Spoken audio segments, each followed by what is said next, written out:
Good morning, everybody, and welcome to the Daily Energy Markets podcast. It is the 19th of November, and Brent crude oil is trading ever so slightly down this morning, down sort of a 0.25%, a little bit under $65 a barrel on Brent. So ultimately, in the very happy place where we've sat, give or take, for some time now.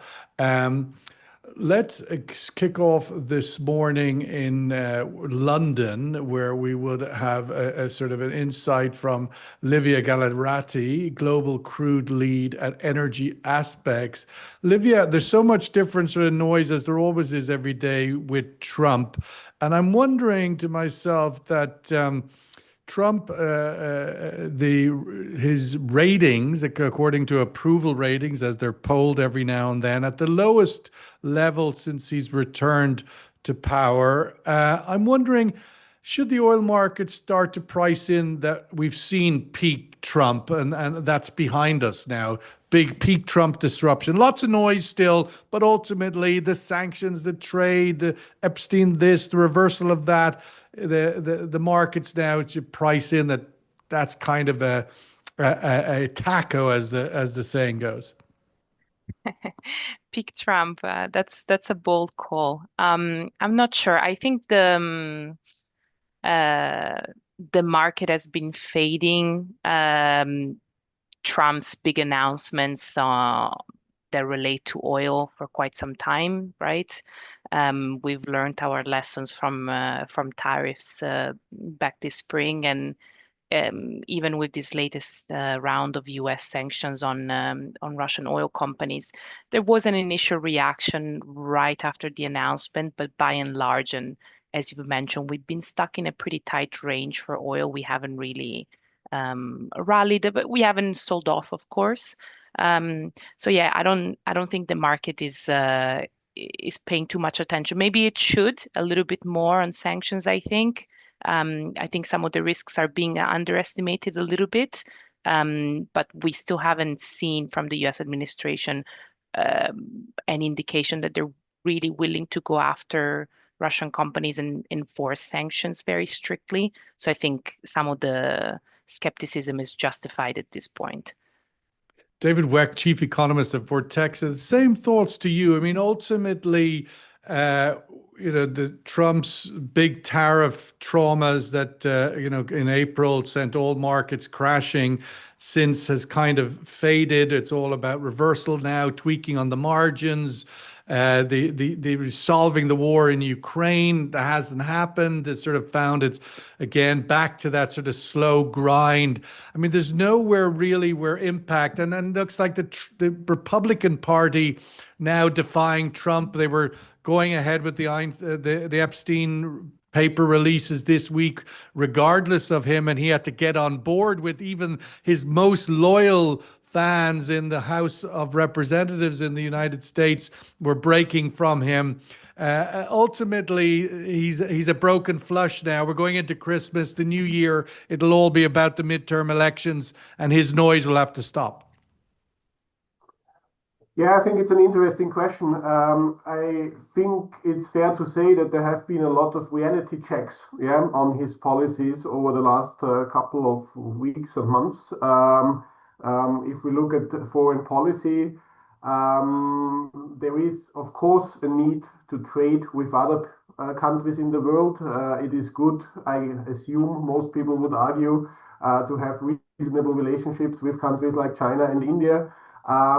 So there is only so much you can do in the Trump style, basically. I mean, there is a reason why politicians have for decades and acted differently. Yeah, I would argue.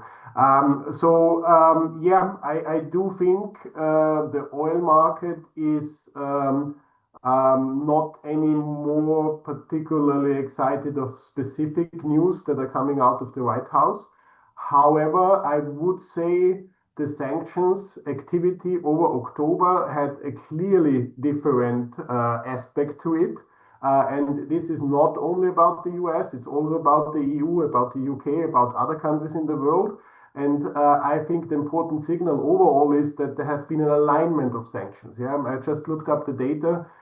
If you look at the Zhuhai oil terminal that has been sanctioned, imports into that terminal have been nearly 1 million barrels per day lower in November than they have been in September. Yeah, so they are very powerful, these entity-specific sanctions. Yeah, there have been sanctions on the Yulong refinery, and we have yet to see, it's an open question, your first chart showed this very clearly, it's an open question of how powerful the sanctions will be on Rosneft and on Lukoil. Yeah, but I think there is quite some signs that at least the market cares quite a lot, yeah, in terms of buying replacement barrels. I do think that the oil market specific sanctions are a very hot and very important topic. And any type of unification between the US and the EU there is powerful. And if I may add my personal thought here, I do think that Donald Trump really wants the Nobel Peace Prize. And the way to get it is to end the war between Russia and Ukraine. And I think the way to end that war is to put so much pressure on Russia that they have to give in. Yeah? And that you can only do if you cut off their energy earnings. Clyde Russell, Asia Commodities and Energy columnist at Thomson Reuters. Same thoughts to you, Clyde, out there in Asia, in Australia. I mean, it seems to me that Asia has taken a lot of the brunt of the first 100 days of Trump and the second 100 days and kind of took the body blows. But ultimately, as we go to the end of the year, China, Xi Jinping's probably smiling. He's won this round. He's taken Trump 2.0 and essentially digested it. And they move on now from that. They've taken it and the trauma's over. Your thoughts on peak Trump trauma? Oh, I think there's still quite a lot to come. I think if you actually look at it, while he's quieting down on the tariffs and there's been a little bit of tacoism, he's brought some back. The main damage from all this is still happening. It's still going to come next year. It's not actually here with us yet. So what do I mean by that? It means that inflation in the US is going to remain higher than it otherwise would have been. At the same time, their economy is going to be weakening. So they end up with that problem of, do you cut rates to support jobs and live with the inflation, or do you just sort of keep rates up in order to deal with higher than inflation than you would have had if you hadn't done any of these tariff things? The US cost of living is starting to be a big political issue for Trump. And I think there's a lot of things that are still working their way through the system. None of these things happen quickly, and they don't all arrive in a wave all at once. But isn't that sort of you're proving the whole point that element essentially removes Trump's muscle. He cannot continue to beat the baby and manage inflation. Inflation is out of the bottle again, and like Biden, he's going to pay the political price. He can't keep beating that piñata. Yes and no. And I think the only thing that is consistent with Donald Trump is his inconsistency. So you never know just what he's going to do. He has a habit of doubling down when he feels cornered. If he does get to the point where he's feeling more cornered by the economic situation and his popularity ratings, then he might well just double down and go for broke. He really can't run again unless he's going to throw the US Constitution out the window. So in some ways, he doesn't want to spend the last few years of his presidency as a lame duck. I think he'd rather go down in flames than meekly sort of try and save Republican chairs as they're all on the Titanic. It's quite a different thing. As far as Asia goes, I think what you're really seeing is a lot of people have tried to negotiate with Donald Trump. They've tried to appease him. They've tried to play nice. And all of the time, they're just sort of walking gently away and sort of thinking, yeah, no, we don't really want to deal with this guy. We don't really want to deal with the Americans. We are just going to kind of work our way, and do our own thing. And I think that's kind of what you see with oil flows, particularly Russian flows to China and India. I think we're actually seeing a little bit of a less Russian oil going into India. Haven't really noticed less Russian oil going into China. If anything, it seems to be up slightly in November. So, you sort of, what people say and what they do are always two very different things. And I think the oil market is just sort of working its way around that. I think once a U.S. president starts answering questions about successors positioning themselves for the next election, which started to happen this week, I think it's sort of the high water mark. Anyway, let's move on. Livia Gallerati, what about all things Saudi Arabia? Nobody knows Saudi Arabia energy policy better than Energy Aspects. The ruler, or certainly the leader of Saudi Arabia in the White House yesterday for the first time in multiple years, the world's biggest oil producer talking to the world's biggest oil exporter. Any deals being done there? I didn't even hear the word oil once. Yeah, I agree. I don't think oil featured very highly in the agenda of conversations. There was definitely an energy agenda, but it was much more focused on LNG, nuclear cooperation, rare earths, US data centers investment. I think at this moment, with oil prices relatively low and Saudi output rising, of course, there is that pause plan for Q1, but we have been unwinding production cuts for a few months now. I think there's little to disagree over oil, at least from Trump's perspective. So, yeah. Well, you'd have to say Saudi Arabia taking a hit here for the team, if you like, in the sort of oil price policy of increasing supply into a weaker demand window, taking a lower oil price, giving Donald Trump a big gift of a low retail gasoline price. Is that peak over? Is that now the gift that will not keep on giving? I don't know if I would call it a gift, right? Well, I am, so. Maybe I just slightly disagree with you on that. But look, of course, but whether it's an intended gift or not, it's still a gift ultimately for the U.S. consumer. And indeed, like U.S. gasoline prices are much lower than the $4 a gallon sort of ceiling that is, becomes to be a bit politically dangerous for the U.S. administration. So there's not too much to worry about there. And yeah, OPEC Plus have planned to not increase production further, at least temporarily, in Q1 26. That seems a very reasonable decision, given pretty much everybody in the market will tell you Q1 balances looked very oversupplied. The extent to the oversupply is still being debated. You have a pretty wide range of numbers in the market. We don't think it's going to be that much more than seasonal, to be honest, but let's see. So and that supply, you would think, going into beyond the first quarter, it would be a difficult ask for OPEC Plus, if indeed the need is there. Saudi Arabia led OPEC Plus to have to cut supply into the second quarter a few months before a critical U.S. midterm elections. That's the whole politics backdrop. But David, looking at the U.S. Fed decision, this is the big sort of next shoe to drop to give us some kind of insight as to where the U.S. economy is. It's in some ways the macro picture there is a little bit blurred at the moment. What are your thoughts on the outlook for the Fed? Mixed signals at the moment. Some saying we're going to pause, some saying we need to keep cutting. Yeah, I don't want to give a strong comment on that. I would rather want, if you allow, to focus on the state of the oil market. I would like to say I think I have never seen the oil market sending so divergent signals. So on the one hand, you have the Brent oil price, which looks to be stuck to $65, irrespective of what happens. But behind that, there are so different signals coming up. If you look at product cracks, they are extremely strong. If you look at oil stocks at refineries around the world, they are at a seasonal low. So these type of things would suggest the market is very tight. At the same time, probably the most observed data set we are providing currently to the market is oil at sea. Crude oil at sea is at a significantly higher level than in April 2020, when COVID combined with what the media termed the price war. So there is a lot of crude oil on the water. A crucial component of that is US. On the water, as in sitting still, or on the water? Yeah. So that's the crucial point. I come to that. A crucial component is American oil, all Americas going to Asia. That is type of the biggest chunk.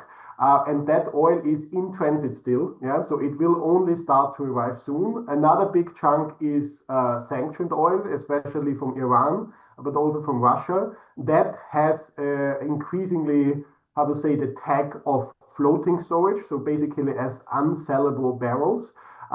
These floating storage of this oil, Iranian, Russian, and Venezuelan, is at an all-time high in our data, while floating storage of the non-sanctioned oil is actually very low, only 1/5 of the level of 2020. So we have a situation where the non-sanctioned oil is flowing extremely quickly from the Middle East, from the Americas to the consumers' hubs in the East, yeah? While sanctioned oil is really building up at sea.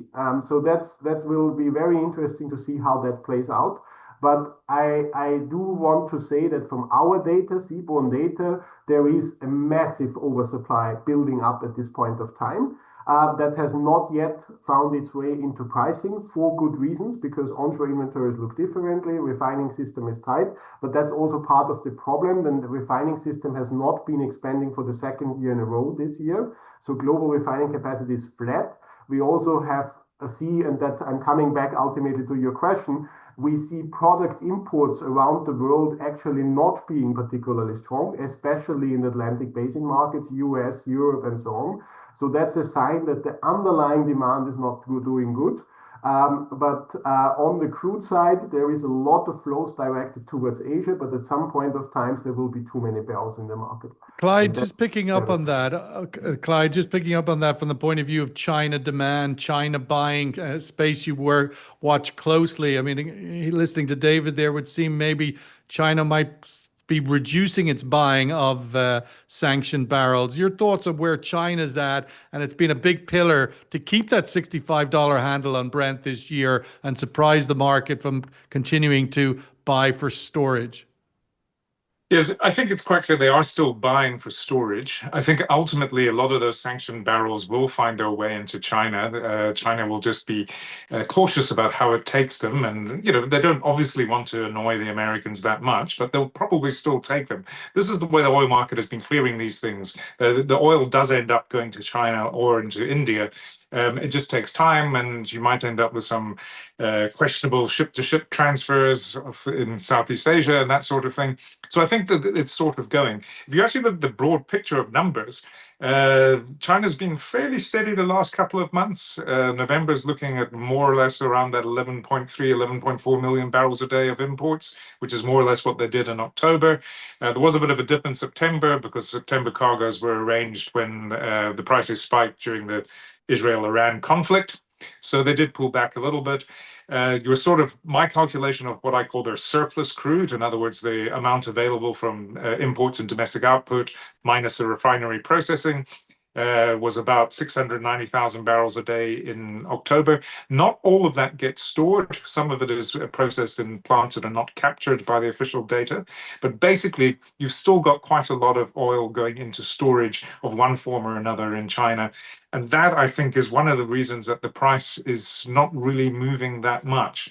If the price does drop down towards 60, the Chinese come in and they buy more. If the price goes back up to 70, they pull back and they buy less. And I think you're sort of saying that, you know, as long as that China window of 60 to 70 persists, you're kind of, it might be quite hard to actually see something that's going to drive the oil price either up to the upside or even to the downside. What about greater sensitivity, as David's indicating there, to possible sanctioned barrels, and this idea that the sanctions, these elevated sanctions now on Rosneft and Lukoil, etc.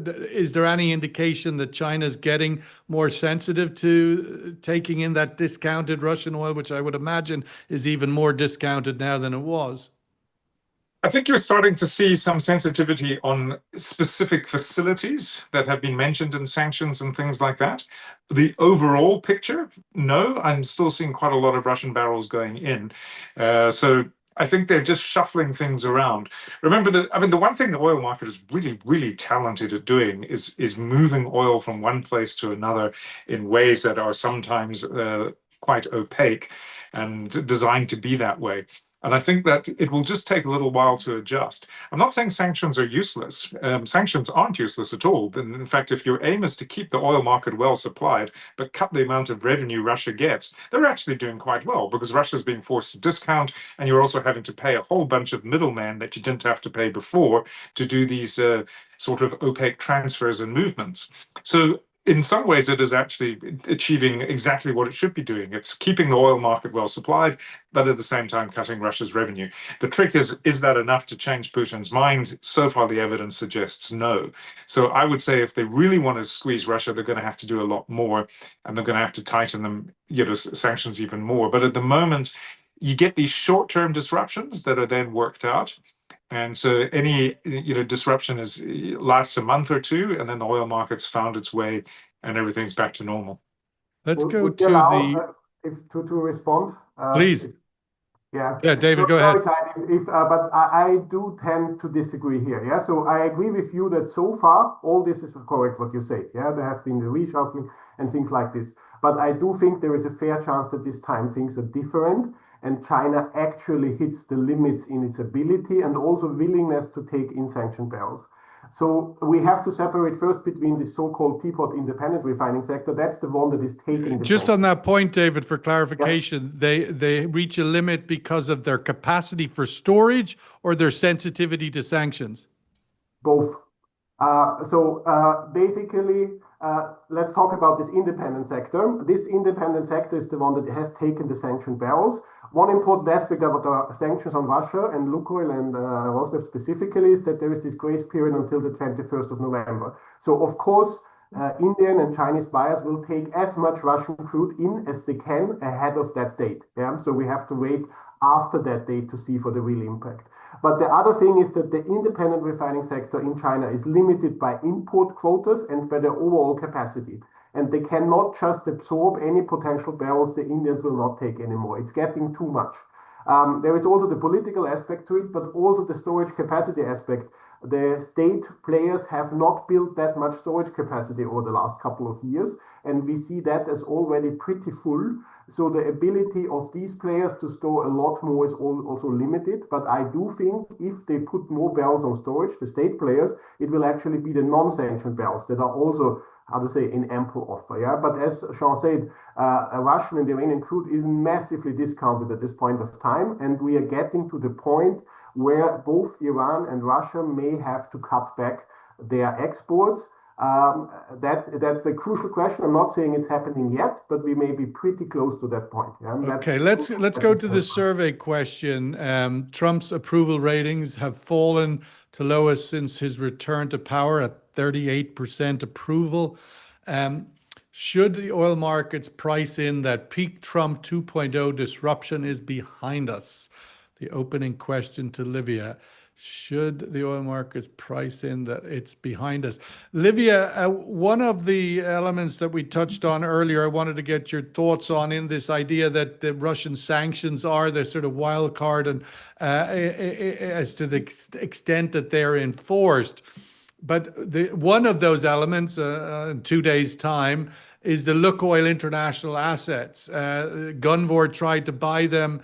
Now they were sort of shot down by the US. Now we hear that Chevron is trying to buy them, that even ADNOC, some of there's reporting. Your thoughts on where those assets go? I mean, we've got refineries in Eastern Europe that are critical suppliers into markets there. What impact that could or should or may have on the oil markets? Yeah, that's a good question. I think the US government sort of shutting down the intended sale of the assets to Gunvor is probably the only indication we've had so far that they are intending to enforce sanctions on Lukoil and Rosneft, of course, pretty strictly. Or they just want to save the assets so Chevron can buy them. Perhaps, I don't know. I think they don't want maybe just one single company to take everything. Perhaps they would be more amenable to assets being split out. I think regardless of who emerges as a potential buyer, it looks like it's going to be not such an easy process. It may take a long time for sales to be agreed and approved. So, I mean, there is going to be some disruption to operations for international assets. What about just the resolution being, which we're seeing in so many different ways, energy security and nationalization and government intervention being such a critical part of the market now, that the national governments of the respective countries where these assets are based just seize them and start operating, as we did see Germany do with Gazprom assets after the invasion of Ukraine. Yeah, I mean, that's been happening, and I guess what's the alternative, right? When you're in such a situation like Germany or even other countries in Europe, that's what you have to do if you want to maintain national security for energy. I think one question that has been raised when it comes to this sort of stuff is you may not have in all cases the right players in place to operate assets in the most efficient and sustainable ways. So even if you do have government stepping up, etc., a sort of private sector participation would be preferred in terms of ensuring the longevity of these assets and making sure that they're operated in the best possible way. So I think that's also a consideration that is important to keep in mind. Clyde, I wanted to get your thoughts on, again, maybe from an Asian perspective or not, but ultimately the question that David didn't want to answer, and that is, should the oil markets care whether the Fed continue to ease and the sort of macroeconomic outlook for the world's largest energy consumer being the United States and the Fed being sort of caught in an uncertain space now? Should the oil market care about that? I think the oil market probably cares more about the state of the world economy, because that's the best indicator of future demand. So I think if their preference would be, if you're a producer, certainly you would want the Fed to cut because you want to juice the world economy as much as you possibly can. And, lower interest rates would be seen as helping to achieve that. I don't think the oil market worries too much about inflation. There is a mechanism for that. If the US dollar weakens, oil prices will tend to reflect that over time in a rise in US dollar terms, but stay much the same in other currencies. So I think it's their preference would be for the Fed to continue easing. What they don't want is for the Fed to lose credibility. And I think that's your major risk, is that if the Fed eases too much and inflation does get back out of control, in the early months of next year, then that's going to be a severe test of the credibility of the Fed. And I think people would prefer that that sort of situation doesn't happen, that the central bank is seen as having a handle on the situation. And that'll be certainly interesting in that regard, credibility as to who Trump appoints into that position, whether it's a kind of one of a sort of Trump disruption, somebody's going to cut interest rates dramatically, or it's a stable person who has a university degree and knows economics, or the opposite, some sort of radical MAGA person with no credibility. David Weck, last word to you. I wanted to get in you mentioned earlier the magic vortex crystal ball of global shipping flows. Where are we at with the impact of the Red Sea and the Suez Canal, obviously, and the Panama Canal? Ultimately, are we betting in now permanent redirection of flows, or are we going to see, or are we seeing with what appears to be a significant reduction in turbulence on the Red Sea, and yet we're not seeing shipping return there in any significant way? Not yet in a significant way, but the latest data I've seen, it's coming back in a gradual way. On the oil side specifically, I can talk about the oil tankers basically. LNG not yet, and other vessels I think neither. There is still a high risk, but generally speaking, the market has settled in. Yeah, but There is, of course, a situation where the global freight market currently, freight rates are extremely high. Shipping companies are very happy, and that has a lot to do with geopolitics and sanctions and reroutings and so on. So there is this slight risk that if at some point of time the situation changes, this constantly inflating situation changes, that there is a slowdown in the shipping dynamics. But as of right now, the shipping would normal traffic, return to normal into 2026 in the Red Sea and the Suez Canal, with the removal of the security risk there? Would that have a big bearing, do you think, on flows that are now sort of staying in the Asian basin that may move out, particularly when it comes to LNG, I suppose? I don't think it has, let's say, a particular big bearing. It would definitely have a stronger impact on the product market. The product market is already a type of weaker, definitely on the freight side, but also in general. So there is a lot of the diesel flows from the Middle East and India. They're all rerouted via the Cape of Good Hope. So for these flows, that would be a significant, so to say, easing, and then speeding up of flows and less freight being required. I think that's probably the segment where it's most important. For crude, it's not that important, I would argue. Okay, we'll wrap it up there with Brent trading at 64.73. We're a week away from the big US holiday of Thanksgiving. What is the survey results here basically saying? No, this peak Trump 2.0 disruption is behind us. No, it's not, says 2 out of 3 in this room. Let's see where that goes. I think it's worth thinking about. We're going into Christmas now, Thanksgiving, Christmas. You come out of Christmas and the new year, and the next thing is US midterm elections. Trump madness will have to stop. That's my view, because the Republicans will rein him in unless they want to get wiped out. Livia Gallerati, thank you so much. Great to have your contributions this early morning in London. Appreciate it. Clyde Russell going to have his sundowners now, I'm sure, out there in lovely Australia. David Weck, thank you so much. Great to see you all. Have a great end of your week.